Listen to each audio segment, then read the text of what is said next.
Hello students, आपकी class 10th की series में प्रश्नावली 6 लेकर हाजिर हैं, जिसका नाम है त्रिभुज।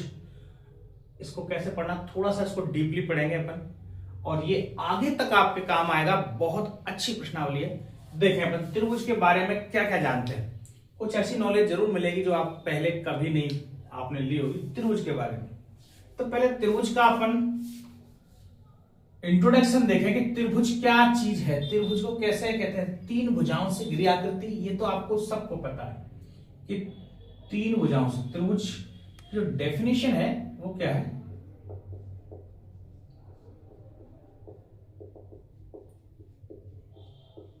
तीन भुजाओं से घिरी आकृति, ठीक है, त्रिभुज कहलाती है।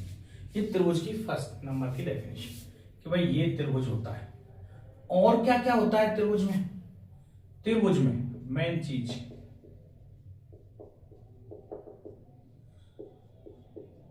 तीनों कोणों का योग 180 डिग्री होता है। एक ये हमें कंफर्म करना है, त्रिभुज के तीनों कोणों का योग 180 डिग्री होता है। और क्या चीज हम त्रिभुज के बारे में जानने वाले हैं? कोई तीन साइड दे रखे हैं अपने को अलग अलग, है ना, जिसमें पता नहीं है, हमें माप दे दिए तीनों। कैसे पता चलेगा इनसे त्रिभुज बन पाएगा या नहीं बन पाएगा? तो वो भी अपन को लिखना है। त्रिभुज में किन्हीं दो भुजाओं का योग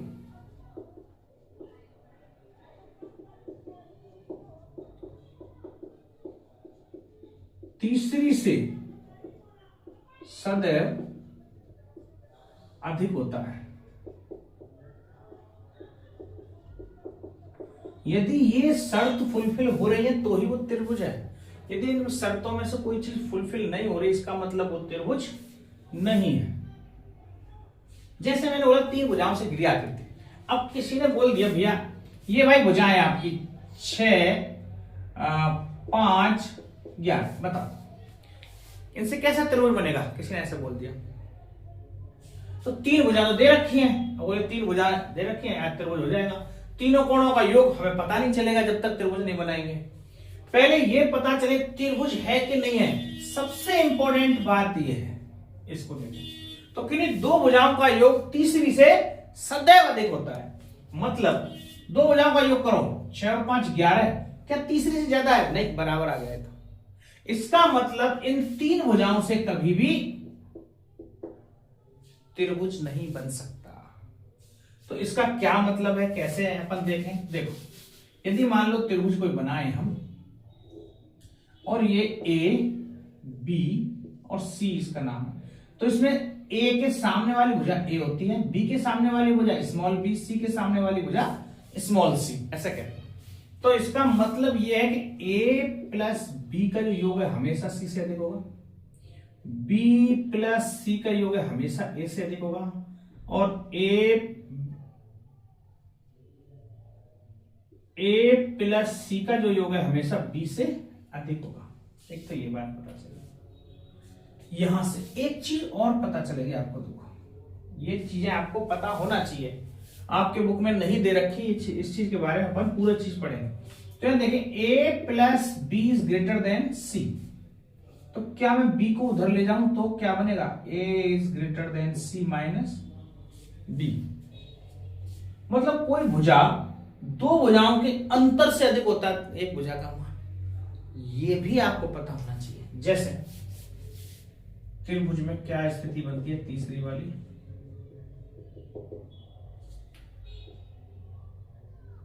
तीसरी भुजा का मान, तीसरी भुजा का मान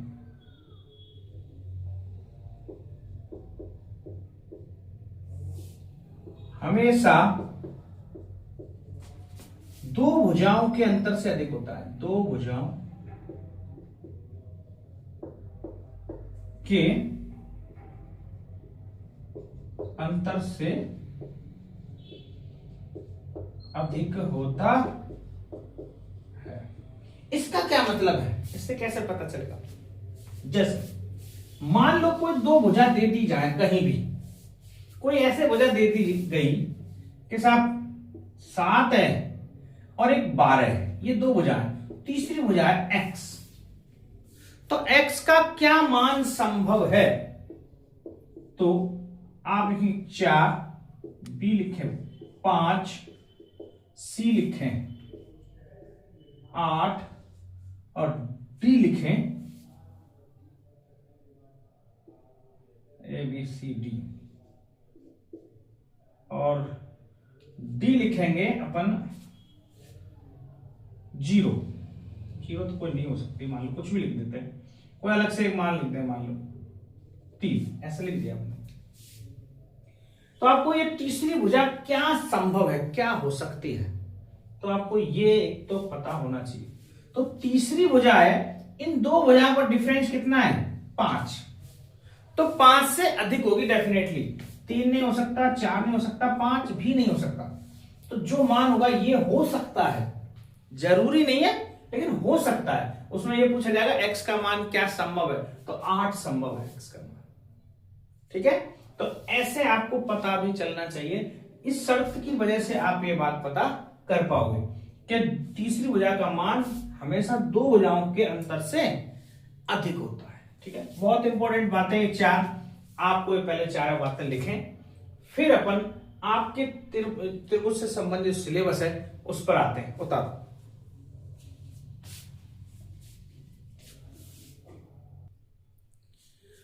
अब आपके टॉपिक है इसमें समरूप आकृतियां। कौन कौन सी आकृति समरूप होती हैं? मतलब समरूप का आप समझते हो, जिनका रूप समान है। जैसे पहली फर्स्ट आकृति है वृत्त। वृत्त कैसे होते हैं? ऐसा, इससे बड़ा हो सकता है, इससे और बड़ा हो सकता है, होगा ऐसा ही। मतलब इसमें ऐसा नहीं है कि जैसा छोटा वृत्त है बड़ा वृत्त कुछ अलग टाइप का बन जाए, कि कोई ऐसा वृत्त बन जाए, ऐसा तो वृत्त होता नहीं है। समरूप का अर्थ आप समझ रहे हो, इसलिए ये समरूप एक जैसे रूप में दिख रहे हैं, साफ साफ नाम मारा। तो सभी वृत्त समरूप होते हैं, ये आपको पता होना चाहिए, पहला पॉइंट। दूसरी बात, आयत बनाए अपन, आयत देखें, आयत ऐसा ही बनेगा। छोटा आयत बना दोगे तो और छोटा बना दोगे ऐसा, लेकिन होगा तो आयत इसी टाइप का। क्या कुछ ऐसा थोड़ी हो सकता है ऐसा और एक ऐसा आयत बन जाए कहीं? मतलब इसी जैसा ही आयत रहेगा कुल मिला के। उल जलूल तो कुछ बन ही नहीं सकता, क्योंकि 90 डिग्री होने चाहिए, चारों कोणों का मान आमने सामने की भुजाएं बराबर होनी चाहिए। तो ये भी पता चल गए कि सभी आयत भी समरूप होंगे भाई। सभी आयत, जब आयत समरूप है तो वर्ग भी होंगे, तो सभी आयत व वर्ग समरूप होते हैं। आपको ही पता होना चाहिए समरूप होने। समरूप मतलब एक जैसे वर्ग बनाए, वर्ग ऐसा ही बनेगा चौकोर एकदम। तो अब चाहे छोटा बना लो चाहे बड़ा बना लो, चौकोर ही बनेगा, उसके रूप के जैसे उसी रूप में बनेगा। ठीक है, सभी आयत व वर्ग समरूप होते हैं। तीसरी बड़ी इंपॉर्टेंट बात, क्या सभी चतुर्भुज समरूप होते हैं? चतुर्भुज सभी समरूप नहीं होते, ध्यान रखना। ये चतुर्भुज है और मैंने एक ऐसा बना रखा है, क्या ये समरूप है? बिल्कुल नहीं है। चतुर्भुज ये भी है, चतुर्भुज ये भी है। एक समांतर चतुर्भुज है, ये नॉर्मल चतुर्भुज है। और नॉर्मल भी कई प्रकार का हो सकता है, समांतर न भी हो। चलो समांतर नहीं है, हम इसको कुछ उल जलूल कैसा भी चतुर्भुज बना सकते हैं। 4 भुजाओं से घिरी आकृति तो होती है चतुर्भुज। हेलो, ये चतुर्भुज है न, तो वो समांतर है, ये भी एक चतुर्भुज है, ये भी चतुर्भुज है। लेकिन चतुर्भुज कभी सभी समरूप नहीं होते। तो कौन कौन से चतुर्भुज ऐसे हैं जो समरूप हो सकते हैं? तो समांतर चतुर्भुज आपने देखा है, समांतर चतुर्भुज समरूप होते हैं।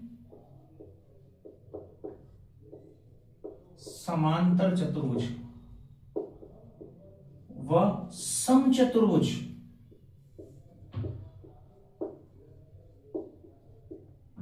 समरूप होते हैं। एक ये बात भी लिखनी है, समांतर चतुर्भुज और सम चतुर्भुज भी समरूप होते हैं। अब बात आ गई साहब त्रिभुज की। क्या सभी त्रिभुज समरूप हो सकते हैं? सभी त्रिभुज? तो आप कहोगे कोई गारंटी नहीं है। एक तो ऐसा त्रिभुज है, एक त्रिभुज, ये त्रिभुज है, क्या ये समरूप है? बिल्कुल नहीं है। लेकिन हम यदि ये कहें समद्विबाहु त्रिभुज जिनकी दो भुजाएं समान होती हैं, समद्विबाहु त्रिभुज समरूप होंगे। या समबाहु त्रिभुज जिनकी तीनों भुजाएं समान हैं, वो भी समरूप होंगे। समकोण त्रिभुज, समकोण त्रिभुज ऐसे होते हैं। यदि और दूसरा समकोण त्रिभुज बना हुआ वो भी ऐसा ही बनेगा, क्योंकि एक 90 डिग्री का बनेगा। छोटे बड़े हों अलग बात है, छोटा बड़ा हो सकता है। समरूप कैसे बनेगी? समरूप जैसे एक जैसे रूप में दिखने वाले। अभी समरूपता की परिभाषा पढ़ेंगे पहले अपन। तो कौन कौन से ऐसे त्रिभुज हैं जो समरूप होते हैं? तो आपको ये हमेशा ध्यान रखें, सभी समबाहु, समद्विबाहु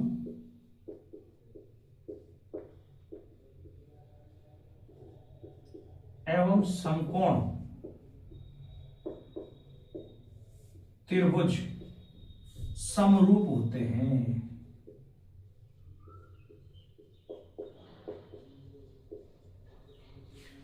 और जो विषमबाहु त्रिभुज, क्या ये भी समरूप होते हैं? तो अब हम समरूपता की शर्त पढ़ेंगे। पहले तो ये चीज हमने फिक्स कर लिया कौन कौन सी ऐसी आकृतियां हैं कि वो समरूप होती हैं।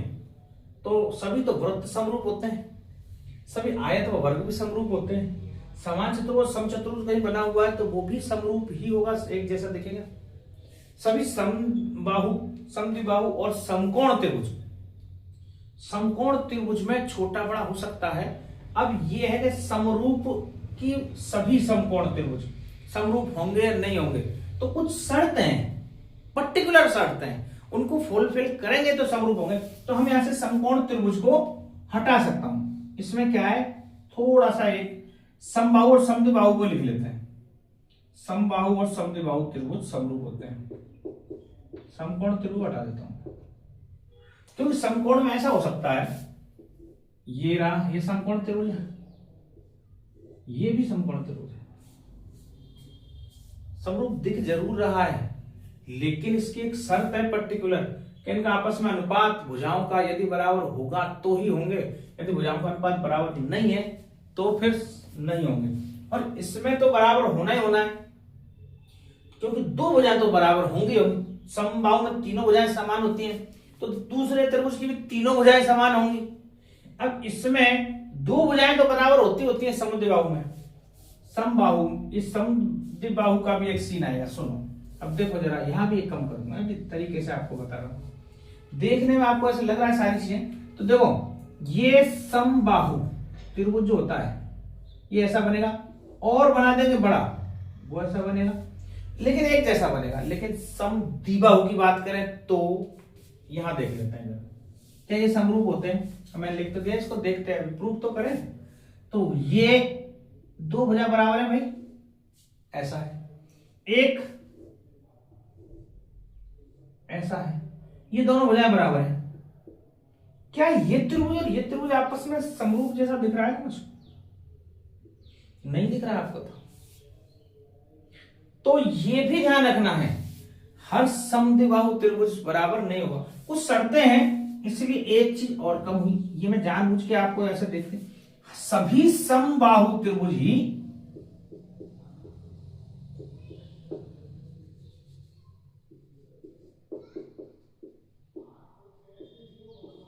समरूप होते हैं। ये एक्चुअल में लाइन ये है, समबाहु त्रिभुज ही समरूप होंगे सभी।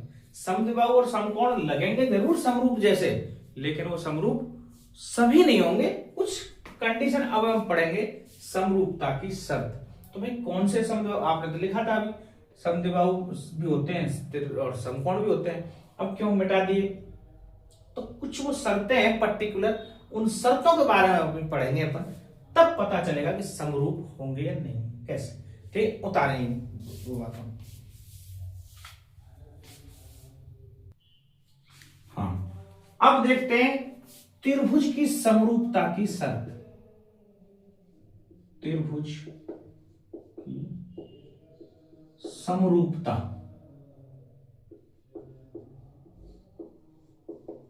की शर्त। त्रिभुज की समरूपता की शर्तें क्या क्या है? किन त्रिभुजों को हम कहेंगे कि समरूप हैं या किन को कहेंगे नहीं समरूप नहीं है? तो देखिए, पहली चीज, पहली बात, यदि किन्हीं त्रिभुज के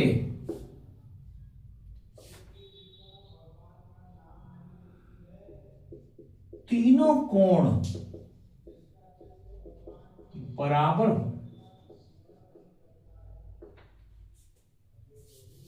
तथा तीनों भुजाएं समानुपाती हों,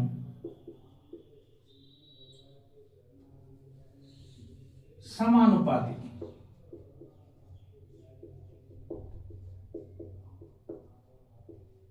तो ऐसे त्रिभुज हमेशा समरूप होते हैं। 9th में आपने जो थ्योरम पढ़ी है सर्वांग समता की, प्रमेय पढ़ी है, सर्वांग सम कैसे कैसे होते हैं। सर्वांग सम की अलग अलग थ्योरम थी।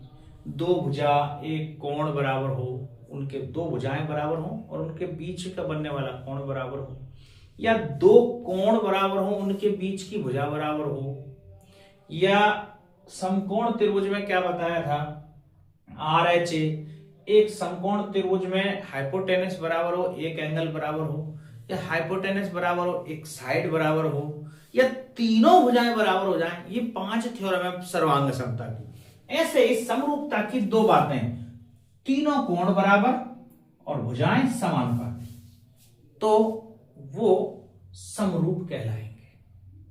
ये चीज ध्यान रखें।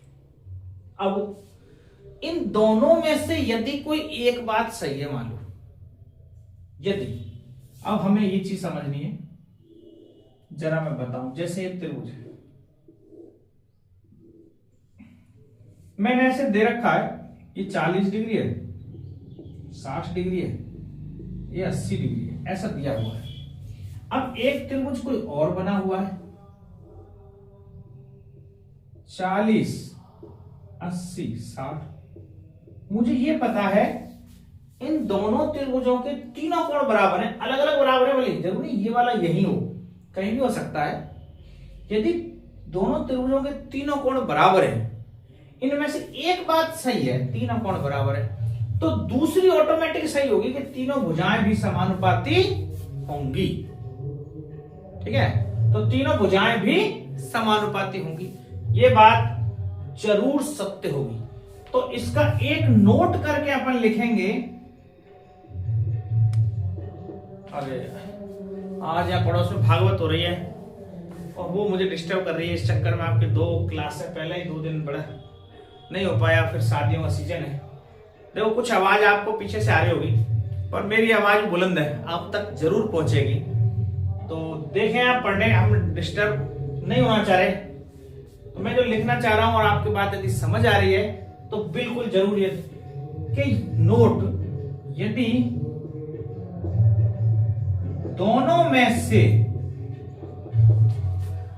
कोई एक शर्त पूर्ण होती है तो दूसरी स्वतः ही पूरी होगी।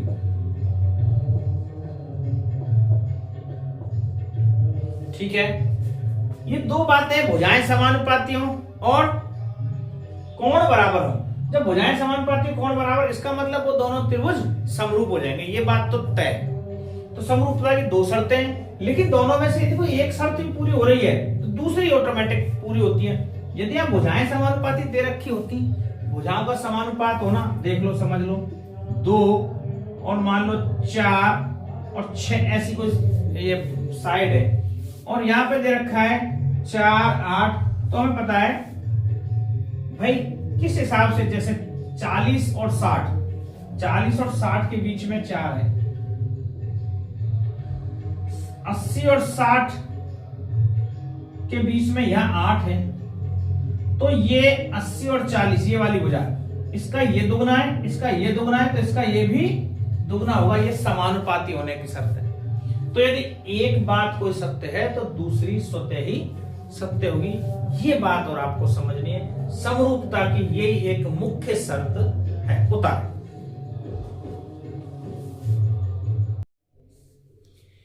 ये एक प्रमेय देखें, सबसे इंपॉर्टेंट थ्योरम आपकी त्रिभुज की 6.1 थ्योरम, जिसको थेल्स प्रमेय भी कहते हैं।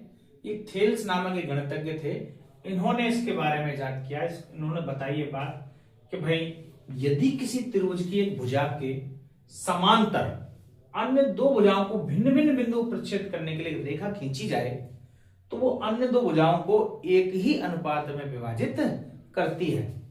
तो इसको थेल्स प्रमेय भी कहते हैं, और आधारभूत समानुपातिकता भी प्रमेय भी कहा जाता है। तो किसी भी नाम से आ सकता है, आपको इस नाम से आ जाए डायरेक्ट इस प्रमेय को सिद्ध कीजिए या थेल्स प्रमेय सिद्ध कीजिए, तो आपको पता होना चाहिए इसमें कहा क्या गया है। जरा एक बार देख लेते हैं कि यदि किसी त्रिभुज, तो एक त्रिभुज बनाते हैं पहले, तो अपन ऐसा त्रिभुज बना लिया। त्रिभुज की अन्य एक भुजा के समांतर, किसी एक भुजा के समांतर, मान लो इस भुजा के समांतर कोई एक रेखा खींच दी ऐसे, ये भी समांतर है। तो भिन्न भिन्न बिंदुओं को प्रतिच्छेद करने के लिए रेखा खींची जाए। ये भिन्न भिन्न बिंदु प्रतिच्छेद कर रही है साहब, ए बी सी, जो उसमें डी और ई बिंदु पर प्रतिच्छेद कर रही है। तो अन्य दो भुजाओं को एक ही अनुपात में विभाजित करेगी। तो जो अन्य दो भुजाएं ना, इनको ये सेम अनुपात में काटेगी। जो रेशो इनका रहेगा एडी और बीडी का, वही रेशो एई और ईसी का रहेगा। ये हमारी थेल्स प्रमेय है। तो देखो क्या क्या चीज दे रखी है। सबसे पहले इसका बहुत अच्छा इसका तरीका मैं आपको बताऊंगा, और किस ढंग से इसको पूछा जा सकता है। कई तरीके से इसको पूछ लेते हैं, और कई तरीके अपने को आने चाहिए। यहां पर आपकी बुक में थोड़ा सा लेंदी तरीका दिया हुआ है, मैं जो बता रहा हूं आप उस तरीके से लर्न करेंगे, ज्यादा बेहतर रहेगा। सबसे बेस्ट थ्योरम आपकी थेल्स प्रमेय। इसको सिद्ध कैसे करेंगे, जैसे बुक में दे रखा है, मैं ऐसे नहीं बता रहा, बुक में दे रखा है वो तो आपको पता ही है, वो तरीका भी मैं आपको बता दूंगा, पर जो मैं तरीका बता रहा हूं अपन उसको फॉलो करेंगे। सबसे पहले हमने समरूपता पढ़ चुके हैं, हम समरूपता से इसको सिद्ध करेंगे, ठीक है। तो यहां लिखेंगे दिया है, क्या क्या चीज दे रखी है भाई आपको इसमें, कि दिया है एबीसी एक त्रिभुज है, एबीसी एक त्रिभुज है। पहले तो ये बात दे रखी है, एबीसी क्या है, एक त्रिभुज, ये दे रखा है, जिसमें इस त्रिभुज में बीसी के समांतर एक रेखा खींची है डीई, बीसी समांतर डी ऐसा खींचा हुआ है। इतना चीज दे रखी है। हमें सिद्ध क्या करना है, इसमें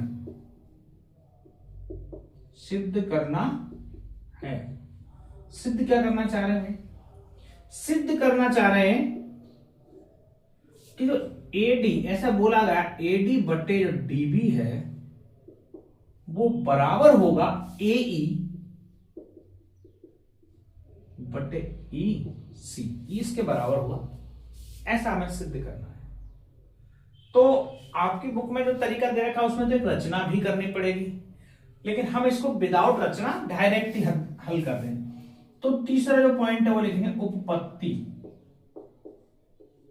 उपपत्ति, इसका प्रूफ कैसे प्रूफ करते हैं उपपत्ति में, तो हम दो त्रिभुजों को ले रहे हैं जरा आपस में, ठीक है। दो त्रिभुजों को लेते हैं, एडीई त्रिभुज, एडीई व त्रिभुज एबीसी में मैं इन दो त्रिभुजों के अंदर बात करने जा रहा हूं। मैं ये त्रिभुज और ये बड़ा वाला त्रिभुज, इन दो त्रिभुजों में क्या चीज कॉमन है, क्या समानता है, क्या सिस्टम है, देखो। तो यहां आप देख रहे हो कि ये भुजा इसके समांतर है, तो आप पता है ये दोनों कोण बराबर होंगे। कोण ADE बराबर हुआ कोण ABC। क्यों बराबर होंगे? क्योंकि यदि कोई दो समांतर रेखा को क्रिया करेगा काटे, तो इस प्रकार बनने वाले कोण संगत कोण होते हैं जो कि आपस में बराबर होते हैं। और यदि ये बराबर होंगे तो फिर ये भी बराबर होगा भाई, क्योंकि इधर भी तो संगत कोण ही बन रहे हैं। और जो कॉमन कोण है ये तो आपस में होगा ही बराबर, क्योंकि दोनों त्रिभुजों में एक ही कोण काम में आ रहा है। तो बात समझ आई। सबसे पहले तो इसमें देखें ADE, इन दोनों त्रिभुजों में एक शर्त और लिखी हुई है, ये भी लिख देते हैं कि BC समांतर DE, ये समांतर है ना, इसलिए त्रिभुज ADE बराबर होगा त्रिभुज ABC के, ABC इसके बराबर होगा। क्यों बराबर होगा? कारण लिखेंगे, संगत कोण है इसलिए बराबर होगा। फिर इसी प्रकार से ये, इसलिए ये भी बराबर होगा। AED बराबर ACB, ये भी बराबर होगा क्योंकि संगत कोण है। ये कोण जो एंगल A है ये दोनों में ही बराबर है, एंगल A, क्योंकि दोनों, इधर भी एंगल A काम आ रहा है, इधर भी काम आ रहा है, उतना उभयनिष्ठ है। जो उभयनिष्ठ कोण होता है वो तो बराबर ही होता है। तो इससे ये पता चल गया हमें ADE त्रिभुज समरूप होगा ABC के। क्यों? समरूपता की शर्त क्या थी? या तो तीनों कोण बराबर मिल जाए किसी दो त्रिभुज, या फिर तीनों भुजाएं समानुपाती हो जाएं, तो हम कह सकते हैं कि वो दोनों त्रिभुज आपस में समरूप होंगे। उन दोनों में से कोई एक शर्त बराबर, हमें तो एक शर्त ही मिल गई। एक शर्त यदि बराबर हो गई, इसका मतलब अतः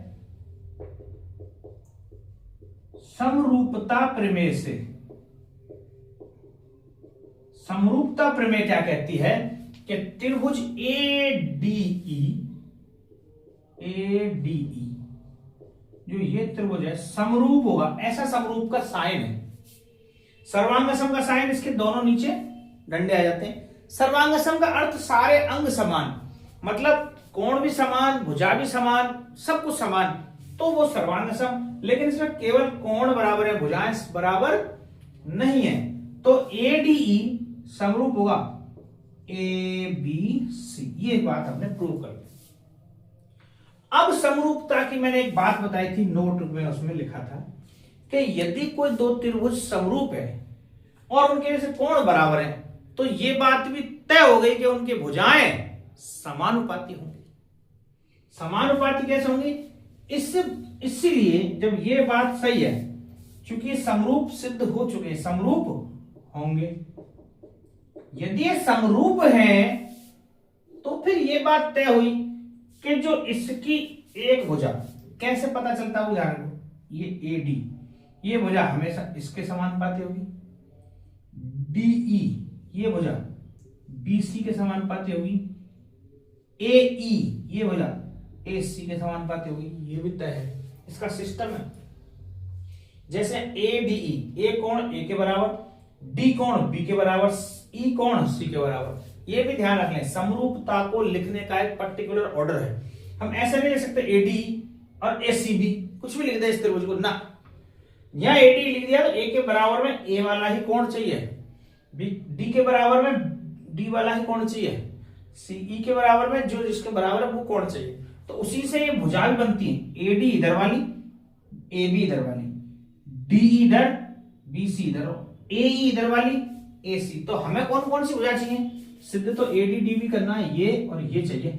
इस भुजा से मुझे कोई लेना देना नहीं है, होंगी तो तीनों भुजा बराबर होने को, पर इसलिए हम कह सकते हैं, इसलिए AD बटे AB, AD तो इस त्रिभुज की भुजा, AB पूरे त्रिभुज की भुजा, ये बराबर होगी AE बटे AC, इसके बराबर होगी। तो ये इसके बराबर होगी, हमें सिद्ध क्या करना था? AD बटे DB, यह क्या आ रहा है? AD बटे ये ए डी बटे ए भी आ रहा है, डी भी नहीं आ रहा, तो हमें तो ये बराबर लाना है। तो ऐसा करें, दोनों में से एक एक घटा देते हैं, ए डी बटे ए बी, एक में से घटा देते हैं दोनों को, 1 माइनस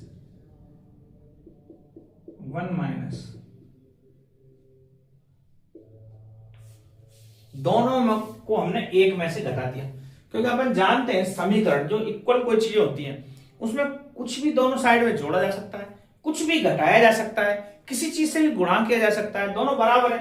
मैंने एक में से दोनों को घटा दिया, इससे क्या मतलब हुआ, क्योंकि मैं एलसीएम लूंगा, यहां क्या आएगा ए बी, इसको मैंने समीकरण 1 बना देता हूं, हमने यहां से निकल के आया चीज, ठीक है, ए बी आया। अब यह ए बी एक से गुणा करूंगा तो A B minus A D आएगा, ऐसे यहां पे आएगा ए सी माइनस ए ही आएगा, ए बी में से ए डी जाएगा तो क्या बचेगा, ए बी तो ये है, ए डी ये है, ए बी में से ए डी गया तो डी बी, डी बी बटे ए बी बराबर ऐसे ई सी बटे ए सी, क्योंकि ए सी में से ए ही जाना, पूरी ए सी है, इसमें से इसको माइनस करना है, तो यही बचेगा। ये समीकरण नंबर 2 समीकरण क्रिएट हुए। एक बार देख लेता हूं ये आपको दिखाई दे रहा है नहीं, नीचे की लाइन दिखाई नहीं दे रही,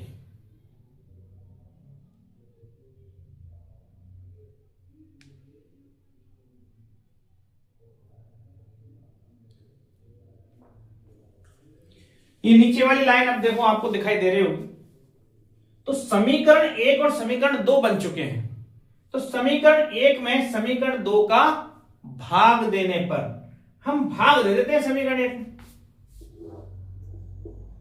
समीकरण 1 में 2 का भाग देने पर, तो समीकरण 1 में भाग देंगे ए डी बटे ए बी, एलएचएस में एलएचएस का तो डी बी बटे ए बी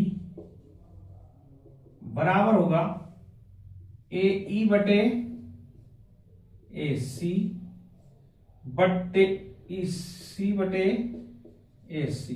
अब देखो ये ए बी से तो ए बी कट जाएगा, इधर से ये कट जाएगा, फाइनलाइज जो आंसर है हमारा क्या प्राप्त होगा हमें कि ए डी बटे डी बी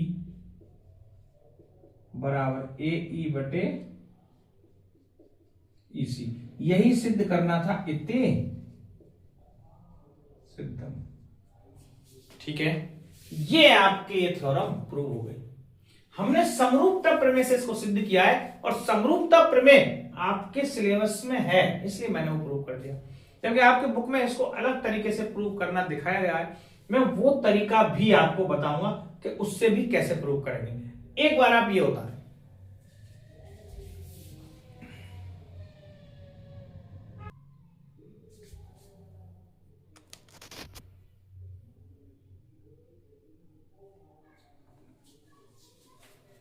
अब देखें इसका दूसरा मेथड आपके बुक में दिया गया है। अब वो तरीका देखें, यहां तक तो सब कुछ सेम है, जो दिया है सिद्ध करना है, सब कुछ ऐसे लिखना है। इसमें एक चीज रचना की गई है आपके बुक में, तो कैसे रचना की गई है जरा ये देखें। तो इसमें ये रचना की गई है कि बी से ई को मिलाया है और डी से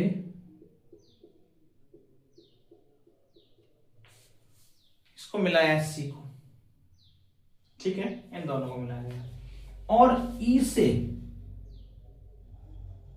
इस पर लंब खींचा गया है 90 डिग्री, ऐसे डी से इधर लंब खींचा गया है।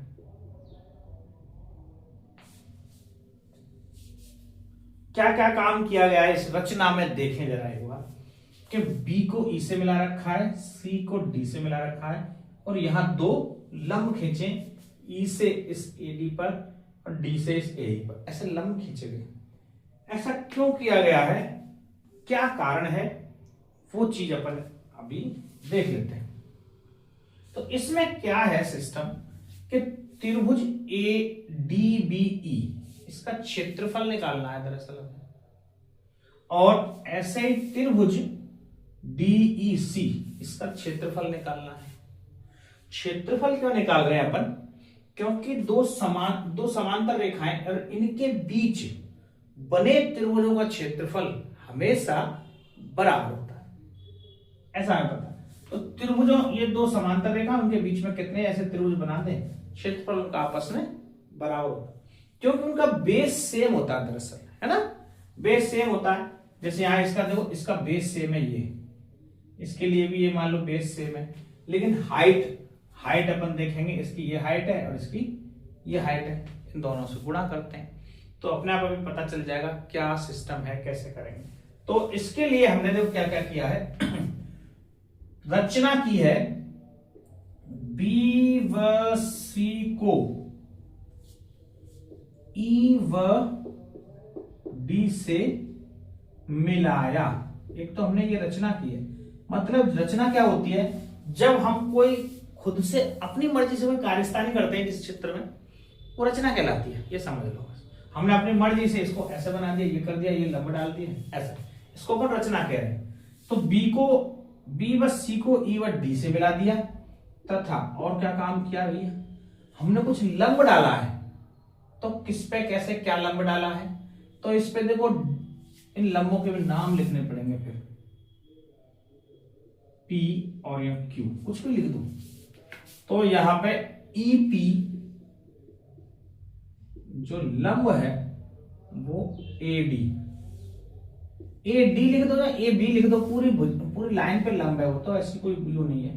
और DQ जो लंब है वो DQ लंब किस पे है, AE पे, ठीक है। ये है, ये इसका मतलब हुआ। हम क्या कुछ निकालने की कोशिश कर रहे हैं, कैसे कर रहे हैं, ये जरा एक बार देखते हैं ना। तो ये हमने पहले रचना की, अब लिखेंगे उत्पत्ति।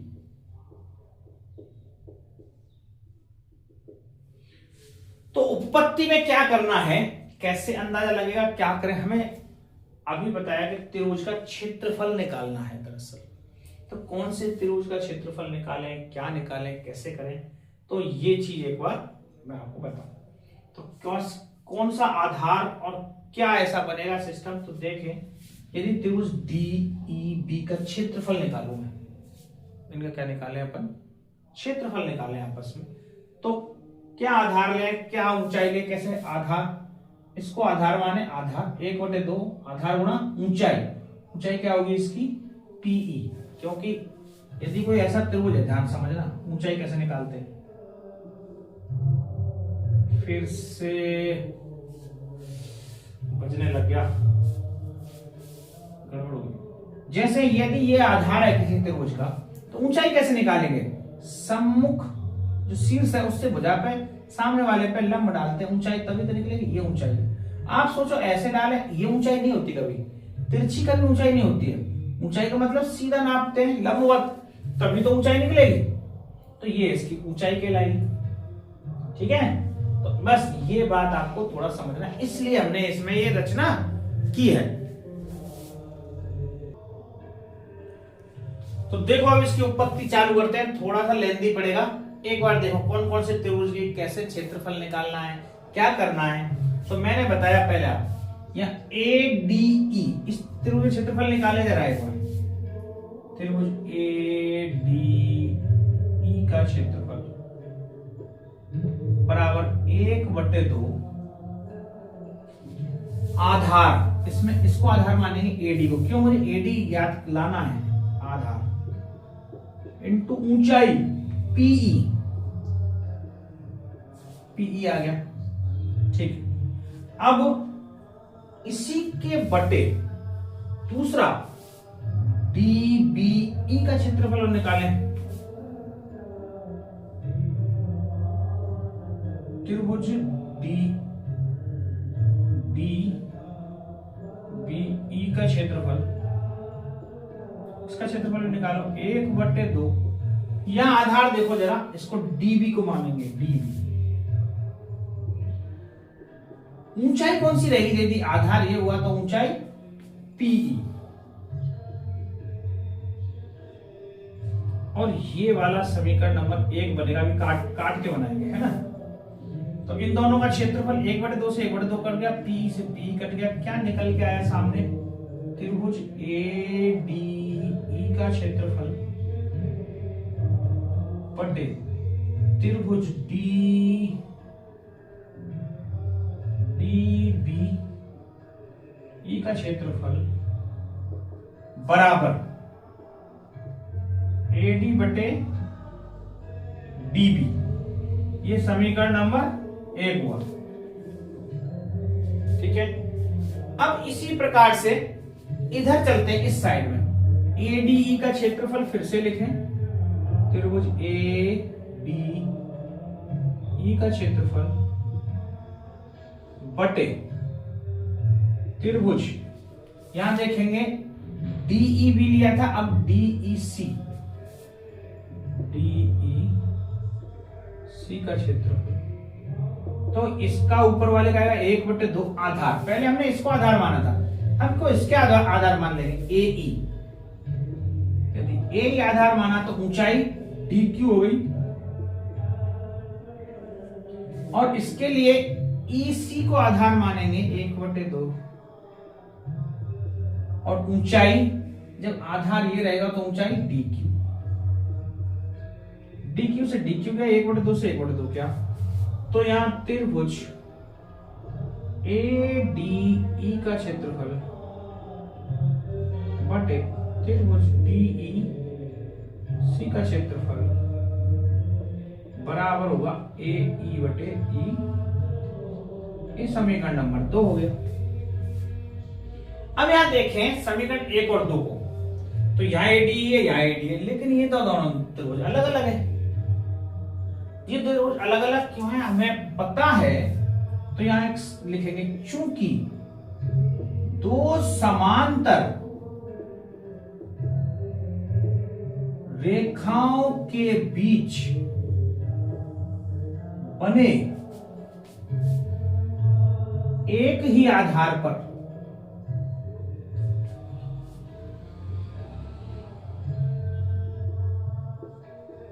त्रिभुजों का क्षेत्रफल बराबर होता है।